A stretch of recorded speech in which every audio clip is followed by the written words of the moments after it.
listening to the Booked on Planning podcast, a project of the Nebraska chapter of the American Planning Association. In each episode, we dive into how cities function by talking with authors on housing, transportation, and everything in between. Join us as we get booked on planning.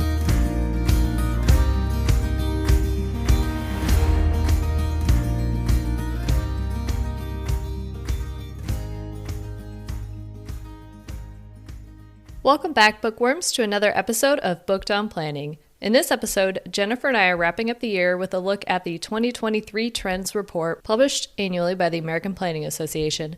Last year, we had Petra Hurtado from APA on the show to talk about the 2022 report, so we thought we'd continue the trend, pun intended. For those not familiar, the Trend Report is a tool put together by the APA and the Lincoln Institute of Land Policy to organize future trends that have the potential to impact planning for communities. They're categorized as Act Now, Prepare, and Learn and Watch. Given that Act Now are trends that we need to be considering as we implement plans and policies today, that section is, of course, the longest. Then there is Prepare, which that section is looking out a little further. And then finally, the Learn and Watch, which is about 4 pages in total, given the longer time horizon and the lower certainty level. The tool is intended as a reference when planning for the future of communities, and planners can use the trends list in this report as input for their long-range and current planning processes to practice strategic foresight during community visioning processes, for scenario planning, or simply just to inform future decision-making. Beginning with trends that we should be acting on now, this includes climate planning, the digital era, federal funding, local priorities, gender expansiveness, health, housing, social media, equity and transportation, and younger generations. Many of these topics we're already focusing on as we plan for our communities and have been for some time. There are also categories that showed up in last year's trend report as well. Climate policies, for example, focused in 2022 on the political emphasis of climate action in the U.S., which we've seen pan out through the Inflation Reduction Act. This includes investment in clean energy transition, reducing methane emissions, reducing the burden of climate change impacts on underserved communities, increasing electrification, carbon removal, and geoengineering for climate change mitigation. This last one, geoengineering, is the most controversial of the climate change interventions, and the International Panel on Climate Change doesn't actually take a position on it because the high level of uncertainty. In the context of climate change, the report does a deep dive into mass extinction and a rewilding and discusses the crisis of biodiversity loss. It's actually very reminiscent of our October episode on accidental ecosystem, where we talked with author Peter Alagonia on the consequences of a less diverse world. One trend to address the concern is rewilding, an ecological strategy that rebuilds the population of animals in addition to restoring the wildlife habitats. It's not actually a new trend. It's been around for more like 25 years. Instead, there are new innovations that are reviving the topic, such as using DNA technology to resurrect extinct animals or preserve species on the brink. Resurrecting extinct animals through DNA makes me think of Jurassic Park and the scene where they use the mosquito trapped in the amber to extract the dinosaur blood. That dino DNA. Jeff Goldblum's character's observation, though, about scientists being so preoccupied figuring out if they can, but they never stop to think about if they should, is always a prescient one in this situation. Speaking of thinking about not whether you can, but whether you should, our second category to discuss under the Act Now section is the world of digitization. While there are many benefits to smart cities, there are challenges and shortcomings that need to be addressed. In a world of high customer service expectations, governments are expected to respond in a similar fashion to private companies like Amazon with fast and flexible services. We're seeing this especially with transit agencies that are taking on rideshare-like on-demand transit service to serve areas that don't meet density levels to run on a fixed route. Lincoln actually included this in our latest transit development plan update, and we're planning to explore a rollout in the coming years.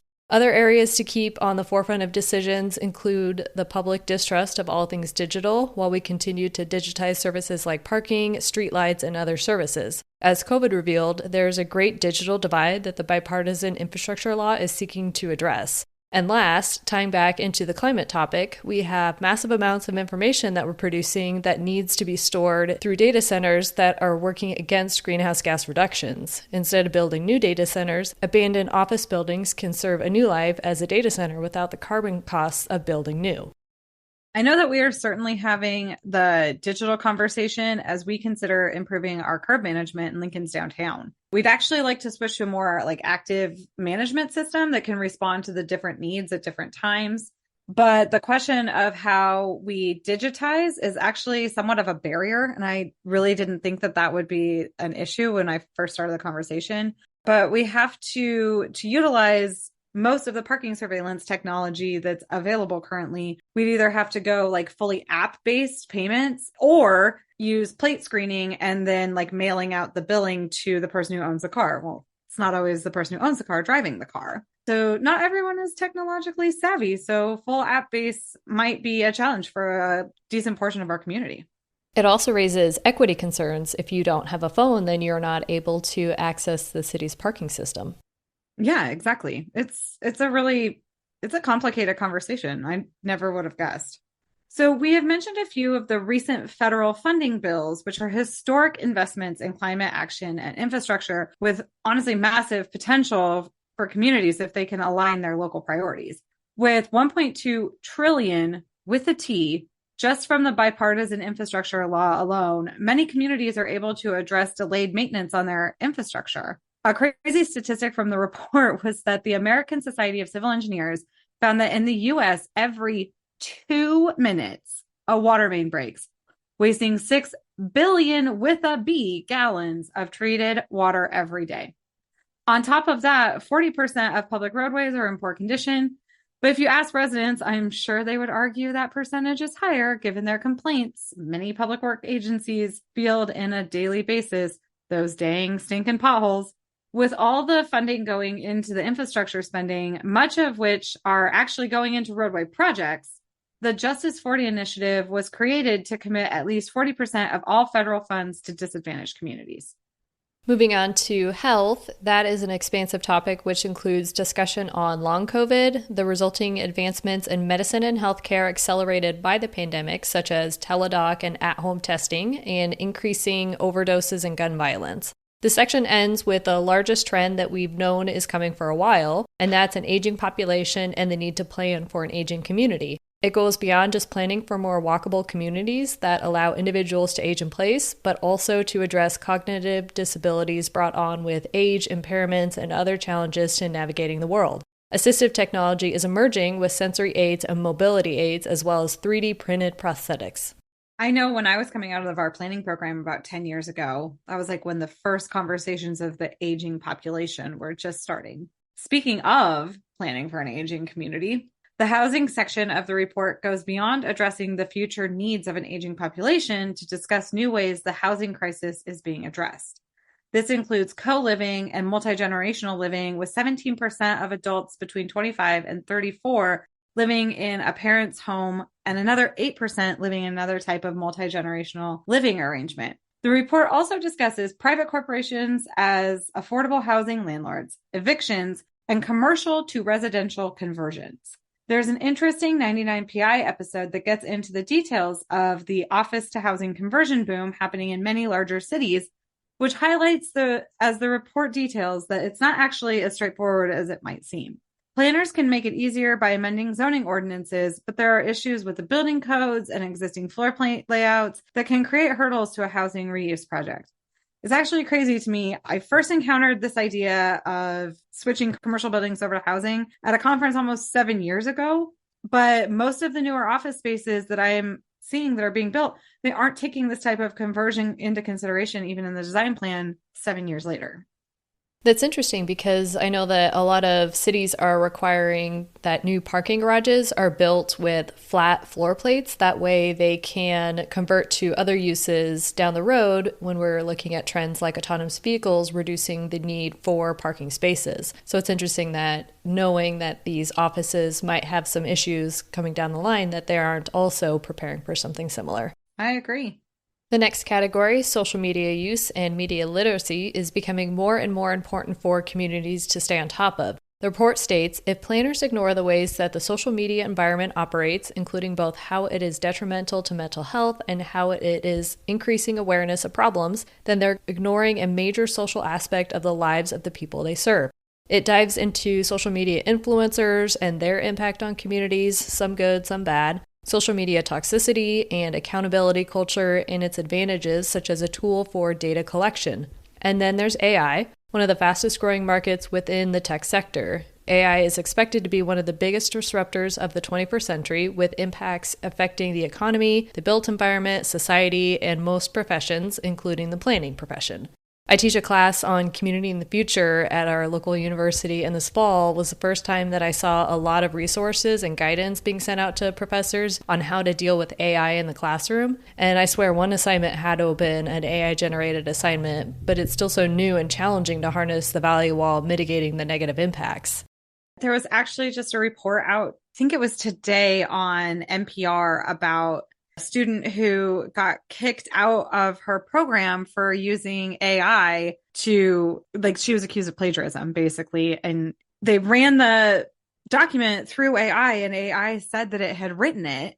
So then when she challenged it, they actually ran a professor's original work through an AI software to see if the AI would identify it as something that AI had written. And it did. So of course, the student was like put back into her program and everything was kind of taken care of. But if we can't even identify original works from like highly respected academics, how are we supposed to be combating this with students? It doesn't. Makes it very challenging to be an educator these days. Indeed. The transportation section seemed to focus more on environmental responsibility than equity. For more on equity in transportation, check out our 2 episodes on inclusive transportation and mobility justice released this year, with topics on phasing out combustion engine cars, the end of the gas station. Wow.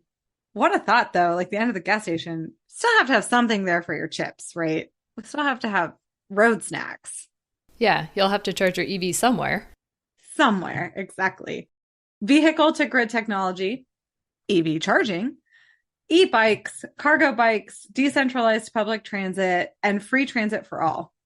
This year especially, we're seeing the massive changes happening in public transit world, with many major systems struggling to record post-pandemic and others transitioning to new operational models. I was definitely disappointed to see that our transit system went back to charging a fare rather than to continue to offer fare-free transit once the recovery dollars dried up from COVID funding. And there was a long conversation and lots of analysis done to see whether the benefits of increased ridership outweighed covering the gap in fares. And the last of the Act Now section focused on younger generations and social challenges. There's an increasing trend in youth disengagement with economic, political, and social structures, as well as climate anxiety. The report also addresses politicization of education, school safety and security, and teacher shortages. Transitioning to the report's prepare section, which focuses on new concepts that have the potential to disrupt our work and our communities. These trends are very technologically focused and include blockchain, cryptocurrency, the metaverse, and hybrid lifestyles. The report also focuses on uncertain future of retail and economic development. Although we're still in the early stages of understanding how we can use the blockchain, planners should prepare for its potential applications in many different planning arenas. Transportation is probably where blockchain has the most potential because the blockchain can be used across multiple smart devices securely, supposedly. It could allow a user to purchase passes across multiple devices more easily. Another area where blockchain might be useful is in tracking and managing financing across a wide range of areas, including environmental support funds and means-tested government spending. Blockchain is also good at tracking data and can be utilized by planners to maintain large databases. Some of the drawbacks to the blockchain that planners should keep in mind are the economic viability of the blockchain, the high energy consumption needed, whether the blockchain can actually be scaled to community needs, and concerns regarding the blockchain's security and incorruptibility. Cryptocurrency and NFTs, which is a non-fungible token for those of you who are like me and have attempted to avoid this entire particular topic of conversation, are also mentioned as something planners should prepare for. Crypto mining creates a massive amount of energy consumption and needs near constant cooling. So because of this, crypto mines are normally located in areas with cheap electricity and access to water. And this, in turn, of course, drives up the cost of energy and water for local residents. So the report discusses how the lack of broad regulation creates a whack-a-mole situation. If one community attempts to pass and enforce regulations, the crypto mining operation can easily move to another location. So planners should start working with their communities to think about locations and control of these operations like more holistically or regionally. In the future, NFTs could be used to manage public records, which, to be honest, sort of terrifies me. The report does mention that this technology is in its worst crypto winter ever and discusses the fall of FTX. So now, given that this report was released at the beginning of 2023, I wonder how likely it is that crypto and the NFTs will actually show up on next year's trends reports now that Sam Bankman-Fried has actually been convicted of perpetuating a multi-billion, with a B, dollar fraud and faces decades in prison. It's really interesting to think how quickly a trend can change just in the span of a year. Right? The report also dives into the upside-down economy. As we already know, COVID-19 has been quite the economy disruptor. Over the last year, the tech sector faced major layoffs. This pullback was one of the most significant in history. Although it seems like things in the tech industry have at least stabilized, there is concern about whether the industry will fully recover. Another area of economic concern is on the rise of white-collar automation through AI disruption. Artificial intelligence software such as DALL-E and ChatGPT have the potential to disrupt employment rates in white-collar industries, which could have a major impact on housing and transportation. All of this points to the continuing decline of downtown and central business districts. On the flip side, manufacturing in the U.S. is experiencing a major boom. The pandemic highlighted the importance of having control over the supply chain, and recent major infrastructure bills, including the Inflation Reduction Act and the CHIPS and Science Act, have infused the manufacturing market with much-needed capital, especially in green industries. Entrepreneurship and the creator class is also on the rise. Most likely these will not bring major employment centers back to the downtown area, but planners should keep these businesses in mind when looking at future needs. I look forward to the day where we just have like Instagram posts here all over our downtown. I mean, we've already got the art, which I do appreciate. Another trend that the report looked at was the metaverse. When the metaverse was originally discussed, I thought that it sounded so dumb. Can you guys figure out already that I'm a Luddite and just absolutely hate technology? But as I was reading the trend report, I have to admit it changed my mind. And now I actually think that it's the most interesting thing that planners should start preparing for. Overall, I'm a skeptic of virtual reality. And of course, there are plenty of things to be wary of, but I do see the potential of the metaverse in planning. Many communities are already thinking about how to use the liminal spaces, transforming real world spaces into virtually interactive spaces by blending the physical and the virtual. Mostly this is done right now with like art exhibits, and I've seen some pretty cool ones. But another opportunity that I'm actually really excited to see develop is cities utilizing a digital twin as an opportunity to do mock-up potential projects and get feedback from the community instantaneously. It's not always easy, as we all know, and for the public to envision the long-term changes or like impacts that a change will have. So planners could use their city's digital twin to show 3D models of what a project would look like, and then community members could then virtually visit their city with a new addition and provide comments on the project. They'd really get to experience it sort of in real time. And I think it could be a great tool to help planners create the best possible projects for their communities. Yeah, I've started to see some of these VR rooms set up at different conferences for attendees to look at how this technology could be used in their own communities by setting up these little VR streetscapes for you to look at. And it's definitely going to be a lot better than what we're using today, which is just different renderings to show what a community could look like after the changes are made. It's really cool that you've got to see this in action. I haven't yet. Yeah, I just watched other people do it. I wish I would have done it myself, though. Moving on to e-commerce. This is not new by any means. We planners have been watching the rise of e-commerce and digitally native retail, businesses like Shein, which are causing declines in our physical retail centers for over a decade. And as always, the report discusses the need to convert or vitalize vacant shopping malls. Interestingly, this year, though, the report discusses the trend toward complete demolition of shopping malls and the creation of full redevelopment plans instead of office conversions or something similar. Omaha is doing this with the former Crossroads Mall. They leveled the building and are creating a mixed-use development on the 40-acre parcel. Sometimes I think that we in Lincoln forget how lucky we are that our two malls are actually still relatively healthy retail markets.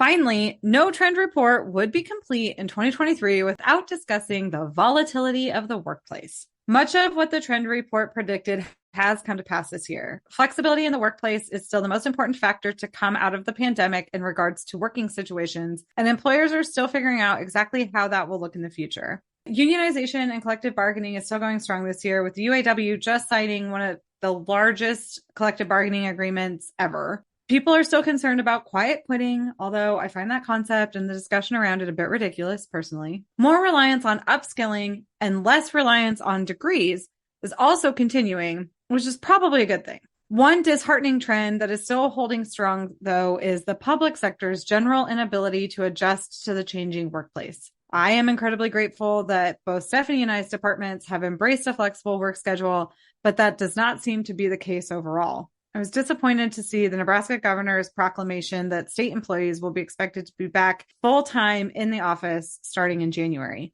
because it's already difficult to attract top talent to the public sector. And so this inability or unwillingness to embrace a flexible work schedule will just continue to push those top candidates into the private market, which is a shame. Yeah, it was interesting. After that proclamation came out, there was a local newspaper article from a bunch of employees that are very concerned and upset, as they should be, that they're being forced back full-time into the workplace after being remote or semi-remote for so long. Yeah. I mean, nobody was less productive by working from home, so it's just going to be interesting. Yeah. If you were not a productive employee at home, you definitely weren't a productive employee when you were in the workplace. You just masked it better. Exactly. So bringing the episode to a close, we'll briefly touch on the final section, which is learn and watch. The first of the impacts is volatile geopolitical dynamics on climate change. There's also energy demands, migration, oil reserves, the supply chain, and food supply shortages. Green signals are also seeing an uptick, especially in other countries. These include single-use plastic bans and lab-grown meat. We're also seeing a renewed interest in space exploration and the potential for outer space tourism, sports and entertainment, space-based solar power, and space-based agriculture. We're also seeing an increase in extreme politicization and political shifts in Americans' perceptions of public safety, which will impact how people interact in public and private spaces in the future. And as always, there is plenty of potential game-changing technology to keep our eyes on, including fusion power, 4D printing, which uses smart materials inspired by nature that can change shape over time, and quantum computing. Those are some pretty fascinating things to keep an eye on the horizon with, huh? Yeah, and this last section is 20 years out, so plenty of time to plan for this. So we will be in our mid-50s in 20 years. And I will be very excited to see what 4D printing has to give us at that point. If we're still doing the show in 20 years, we'll have to look back at the first trend report to see what's changed. I bet we are still doing this. So we hope you enjoyed this conversation on the 2023 Trend Report, wrapping up Season 2 of Booked on Planning. You can read the full report by searching Trend Report at planning.org, and we will have it linked in the show notes. We are so thankful you have been a listener of the show and are looking forward to another great season in 2024. If you were looking to provide Stephanie or I a Christmas gift, we would hope that you could take just a minute to rate the show. And if you have a little more time, leave a comment, as it helps boost our viability on podcast platforms. Thank you so much, and we'll talk to you next time on Booked on Planning.